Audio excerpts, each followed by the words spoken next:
Hello everybody and welcome back to Grandma's Kitchen. Today this recipe goes out to Elaine, one of my viewers.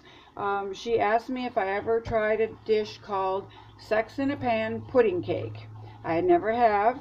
She said she tried it and it got runny, so I'm going to try it and see what happens. I looked online for the recipe and I found like 5 or 6 or 7 variations. 9 out of 10 of them were the same. With the same ingredients. There was 1 or 2 I think that had like heavy whipping cream and this kind of, and a little bit of this and a little bit of that was different. So I just went with the one that was the most popular, the one that had the most consistent ingredients. The only difference is what I'm going to do is from the recipe is it calls for a cup of chopped pecans. I'm going to use walnuts. Pecans are very expensive. I went to the grocery store to get all the ingredients that I needed for this, and it was like $6 for a small bag that probably might have got me a cup. I'm not even sure. I have walnuts on hand, so I'm going to use walnuts. I don't think it's going to make a huge difference in the flavor of substituting because this is just for the crust, so I don't think it's going to make a big difference. So we're going to start with the crust, and while that is baking, we're going to make the next layers.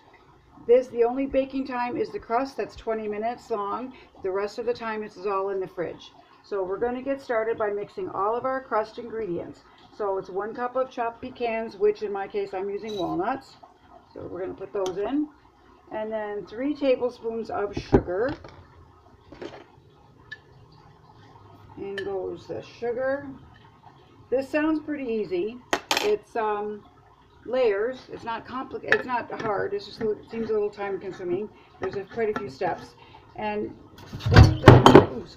what the original person had posted, she said it was originally called 6 in a pan because there's 6 layers, but somehow down the line it got changed to sex in a pan, like sextuplets. There's 6 babies born at once. They're not sextuplets, they're sextuplets. Same idea.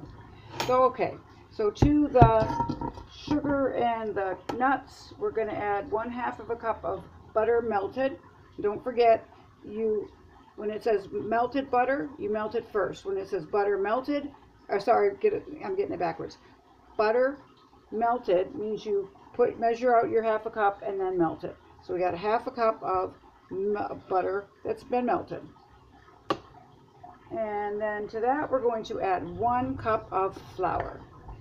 We're going to mix this all together and press it down. I've already got my oven preheated and I've got my baking pan greased. So we're just going to give it a quick mix. And then while this is baking, the 20 minutes it's baking, we're going to do all the different steps. I'm wondering if when Elaine made hers and it was kind of runny, if she's impatient like I am and didn't let the jello layers set up. Because that's my problem. I make it and I don't want to wait till it's completely set. I just go ahead and dig in. The cheesecake that I made a couple of videos ago was the same way. I really wanted a piece badly and I cut it before it was all the way set, and it wasn't, it was kind of runny that way. So here's my pan all greased up. We're going to add, and this is a 9 by 13 pan. It says to use a glass pan because you're going to go from hot to cold. So, I mean, a metal pan probably, it will work just as well. It can stand the heat as well as the cold, but I'm going to go ahead and use my glass pan, and we're just going to press this down, spread it all out. It almost seems like it's not going to cover the bottom, but once you get flattening it out and spreading it, it actually looks pretty good. I'm just going to go ahead, I'm going to just go ahead and use my hands because it's a lot quicker. And then you get the feel for the thickness too. You can tell if it's the same thickness. You can feel the difference. Like there it's real bumpy and over there it's not. It's got thicker. You want it to be even. You don't want it to be thick on one side and thin on the other, because then it's going to burn on the thinner parts, obviously, than it would on the thicker parts. So there we go. That's easy peasy. And put that in. Now we're going to put this in the oven for 20 minutes. Set my timer. So while that is doing, we're going to mix up the different flavors of pudding. We need chocolate pudding and vanilla pudding. This is instant pudding. You just make it, it's 2 cups of milk and just mix it up. Just mix it up so it's nice and smooth and creamy. Scissors, open this package here. I'm gonna make the chocolate. It sounds really yummy and it looks delicious, the pictures that I saw. So thank you, Elaine, for that. I'm always up for new recipes, things that are different and interesting and never made before. So this might become one of my new favorites. So to the box of pudding, you follow the directions on the box. It says 2 cups of cold milk and then use a mixer.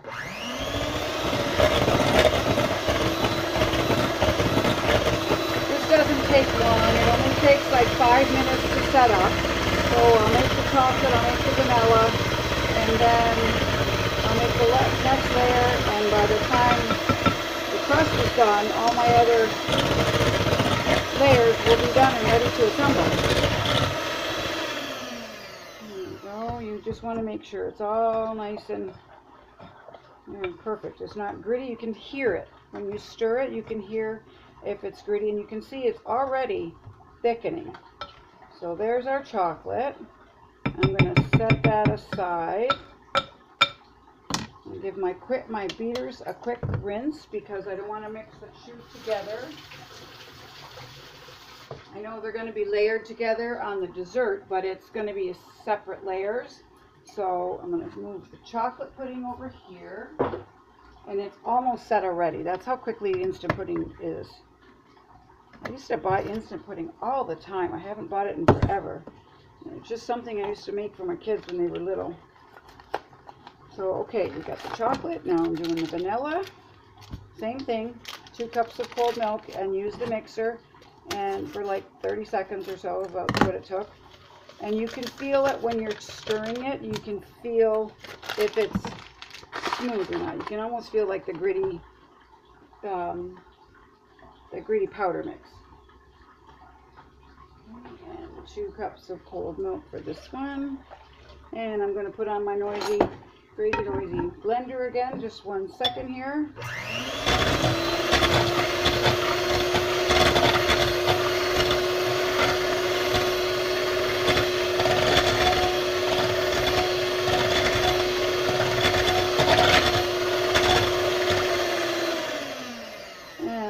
The vanilla. I need to get one of those splash guards on my bowls. I've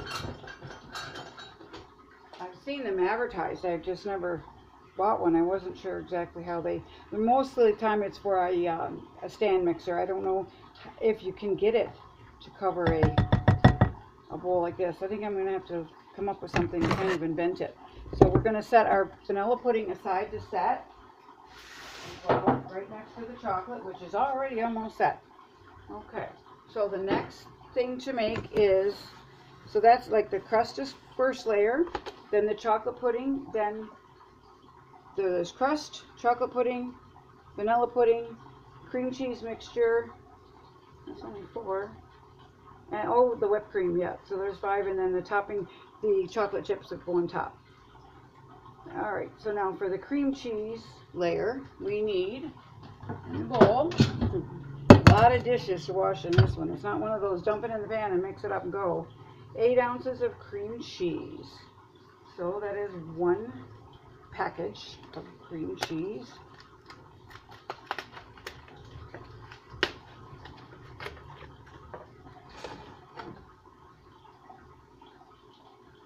Let's see, 250 grams. Yeah, 250 grams is 8 ounces. So we're going to put this in the bowl. And if I can get it open. Sometimes these foil things come right apart, and sometimes they take a little finesse. And that's one of the times. So I'm just going to get the scissors and cut it. I don't need to save the packaging because I'm going to use the whole thing anyway. So it doesn't matter. So in that goes, and I'm going to just take a knife and chunk it up so it is easier to use. It'll mix better. I'm just going to go ahead and get my cutting board, and I'm going to chop it up. I didn't take this out of the fridge early enough before I started the recipe for it to soften. It's soft, but it's not like as soft as a tub of cream cheese. But by cutting it up like this and putting it before you use the mixer. It just helps it mix easier and quicker. So not hard, just one extra step. This one is one of those step-by-step recipes. Now, all the recipes say that the last topping that was the only variation in most of the recipes. Some said shaved chocolate, some said chocolate sprinkles, some said chocolate cookie, chocolate chips, and some said it's just optional, doesn't matter. But I have chocolate chips, so that's what I'm using. So we have the 1 cup of, or the 8 ounces of cream cheese, and now we need 1 cup of icing sugar to go in with the cream cheese. So 1 cup, measure that right in here. Oops, a little too much come out at once. All right, 1 cup of cream cheese, and 1 cup of icing sugar, and then we get a cup of Cool Whip. So let me just go down to my directions here. Okay, so we prepared the vanilla pudding and we prepared the chocolate pudding. So now in a mixer you had the cream cheese, the powdered sugar, and the cup of whipped cream. Now it called for the frozen whipped cream. I went to the grocery store and I'm thinking, okay, I'm just going to buy the store brand because basically it's all the same thing. It doesn't, there's no difference if you buy the store brand, if you buy actual Cool Whip. Well, the actual Cool Whip was 50 cents cheaper than store brand because it was on special. So there we go, I bought that. So now I'm going to measure out a cup of it. This is going to be a super, super decadent dessert. I can just tell. No sugar-free stuff in this one. Lots of layers. Okay, so we got the cream cheese, the icing sugar, and the 1 cup of whipped cream. We're going to set that aside because we need that again later for another layer. I'm going to stir it a little bit, chunk it up a little bit with my wooden spoon, just to kind of incorporate the sugar, get it wet from the whipped cream and the cheese, because otherwise we're going to have a little bit of a snowstorm going on here. With when I start the mixer, my powdered sugar is going to go everywhere. So here we go.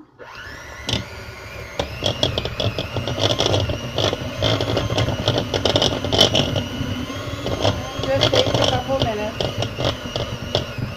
Get it going. Once those little chunks that's why cutting up the cream cheese made it easier to mix. It makes it a little easier to. Oh, there goes one of my mixers. And we have a runaway mixing bowl. The one beater fell out for some reason. You know, it's one of those Murphy's Law kind of days. What will go wrong? What can go wrong will go wrong. It's one of those days. I had one of those days yesterday, and apparently it's carrying on to today. So, little things like this, it's not a big deal. You just stop for a second, go back at it. Alright, we're going to continue mixing this. It's not quite mixed enough. Put it on low. I had it on too high, I think, and that's what happened. It got clogged up.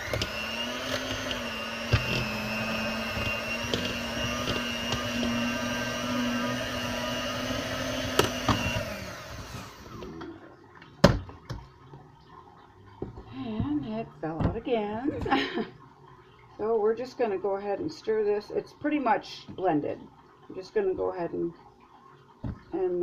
mix the rest of this by hand.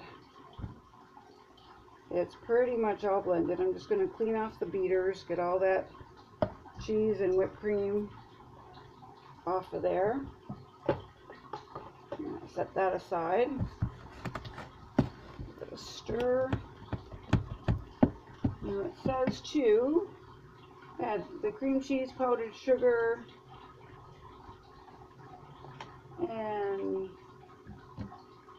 whipped cream, and mix until light fluffy. Alright, so it's pretty good. And give it a good, I think I might just go ahead and use that mixer one more time, because it's still, I still see a few lumpies from the cream cheese, and I want it nice and fluffy.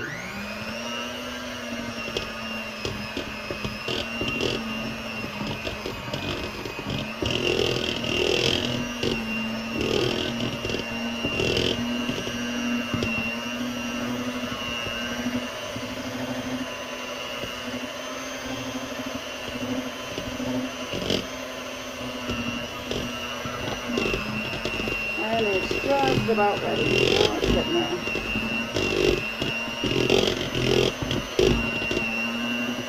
Alright. That's much better. Nice and creamy. I can show you what it looks like. There it is. Nice and creamy. Nice and mixed. There we go. So that is our third layer, or fourth, I guess. Got the crust, the pudding, the cream cheese, that's 4, and then more whipped cream is 5, and then the chocolate is 6. So what we have to do now is we have to, when the crust is baked, we have to let it cool a little bit, then spread the cream cheese mixture over, then the vanilla pudding, then the chocolate pudding, then the whipped cream, and then shaved chocolate or chocolate chips or cookie crumbled up. But all the recipes except one called for either chocolate chips or shaved chocolate. There was only one that called for like Oreo cookie kind of things, chocolate cookies crumbled up. And this one, the one with the chocolate just melted over it, looked better. It looked more, it just looked more appetizing. Doesn't say, I'm just going to go back to my ingredient list. I don't know if it's supposed to be melted chocolate. I think it might be, because the chocolate chips on top of the cold pudding, it's not going to melt in there. Alrighty. Okay, I can find it. Yep, okay, there we go. It took a minute for my thing to load here. Topping, it just says shaved chocolate optional. It doesn't say. But I'm thinking that you probably want to melt it just to warm, you know, smooth it out just a little bit, because you can, I guess, just chocolate, it doesn't matter. Okay, so I'm going to put you all on hold until the crust is done and it's cool, and then we'll put this all together. So I'll be back in a few minutes. Okay, now we're back. Our crust is cooked and cooled. That's what it looks like with the walnuts in it. I did put it in the fridge just to cool it a little bit quicker so I could get on with our next steps. So the next thing you do is you have to let the crust, then we spread the cream cheese mixture over. That's the first layer, so it's the second layer. This is number 2. Put that all on there. And it's nice and creamy and blended really well, so it'll spread really easy. Just spread it on there nice. And I am going to just soften up the chocolate chips. I was just going to just sprinkle them on the top, but I think I'm going to go ahead and it calls for shaved chocolate, which when you take, you know, then that's smaller pieces. So all but the one recipe that called for cookie crumbs calls for shaved chocolate. So or chocolate chips, it said. So I'm going to just go ahead and melt those for a second. Not going to melt them thoroughly, just enough so they can be spread. So then after we put the cream cheese mixture, the crust, now we do the vanilla pudding. And you can see the vanilla pudding is very, very thick. Now maybe that's where Elaine went wrong. Her pudding wasn't thick enough. It wasn't, she may have used too much milk. The recipe called for the size of a box. It says that on the box the directions called for 3 cups of milk, and the woman that made this recipe, this version of it, only used 2 cups. Now the box of pudding I had, it only called for 2 cups because she used 2 instead of 3 just to make it thicker. But it is a very, very thick, rich pudding, so it's nice. It's gonna set.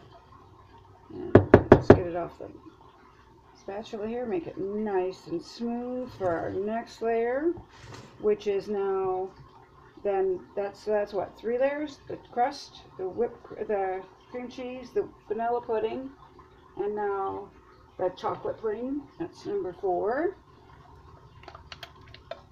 And that goes on over top of the vanilla. This is gonna be a really yummy dessert. Very, very rich. You wouldn't want to have too big of a piece, that's for sure. Okay. And we're just going to spread that nice and evenly all around.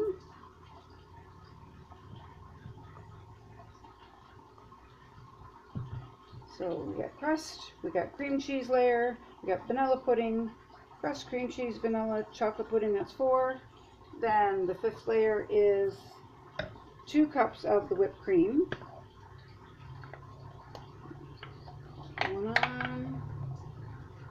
This one might be a little trickier to spread because it's not all the way thawed out, but because the pudding is smooth and soft, so we're just going to have to be really careful with this one. I'm going to get a fresh spreader.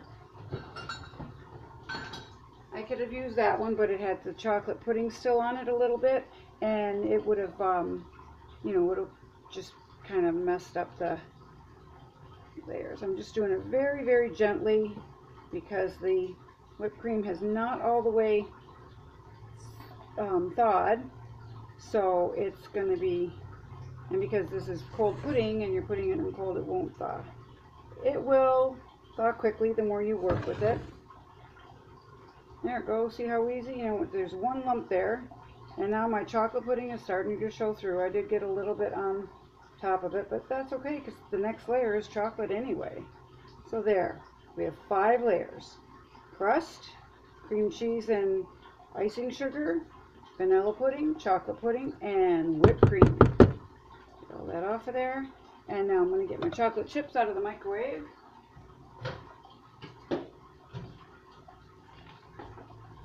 Give them just a little bit of a stir. They didn't melt all the way. Actually, I'm going to go ahead and put them back in just for a minute because they're kind of like halfway between hard and melted, and it'll mess up our layers.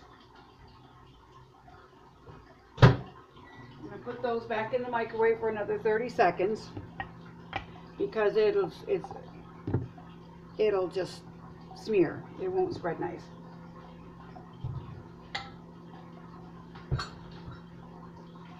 This sounds like a really good recipe.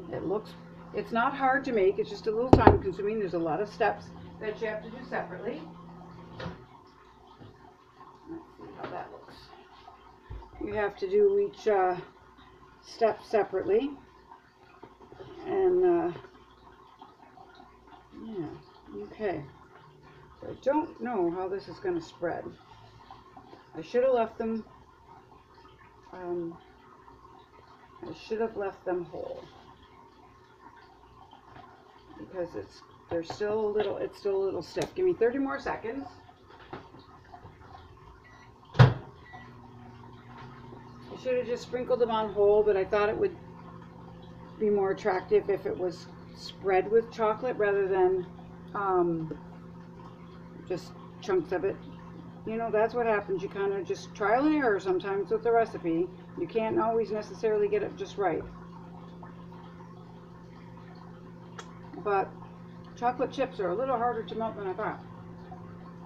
Usually use a double boiler. You just melt the chocolate in put a pan of boiling water and then put the bowl on top and mix it. Now that should hopefully be enough to spread it. No.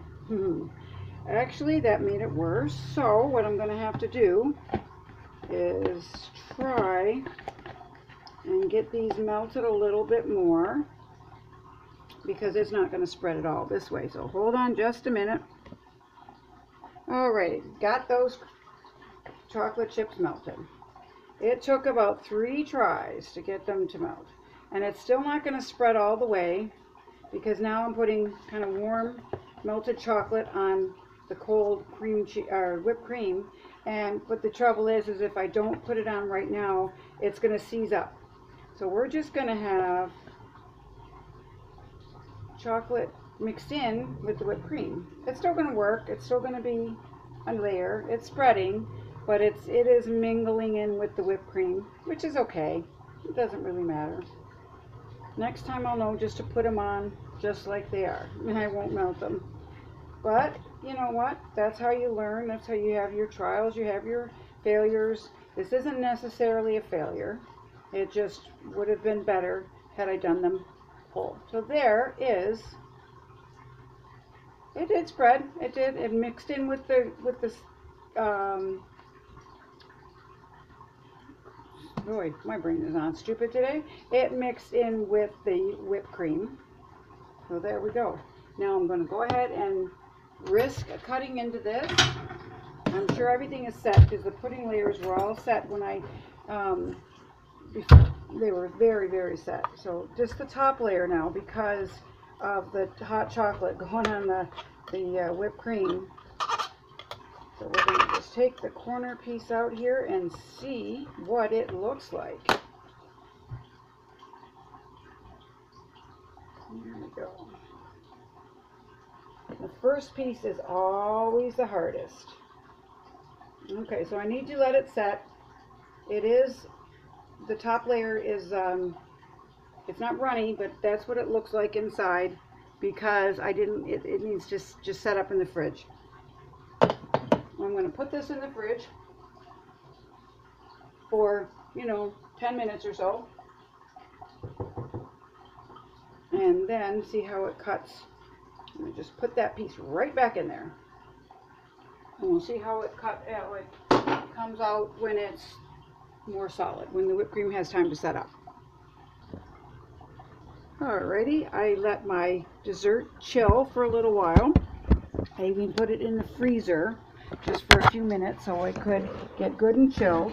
And that's what it looks like. I can see where it would be a little runny. It is still a little bit soft, the top layers, but that's what it looks like inside. You can see the vanilla and the chocolate and the whipped cream, the cream cheese layer. It still needs a little more time to set up, but it's better than it was the first time when I cut it. I think maybe that's my issue, and maybe it was Elaine's problem, is that when it come out runny, because the layers aren't set. You do have to let this stay in the fridge for a couple of hours and let everything get good and set. And I did make the mistake of putting the warm chocolate chips on top of the Cool Whip, on top of the whipped cream layer, and that kind of melted it and made it a little bit harder to set. But it's not bad. It came out pretty good. So I hope you all enjoyed this recipe, and try it out, see if you have any better luck. Maybe I'm just not letting it sit long enough. I think that's probably the issue, because it is a little runny in the pan. But once it sets up and gets solid, it'll be okay. So y'all have a wonderfully sweet, yummy, great day. Bye now.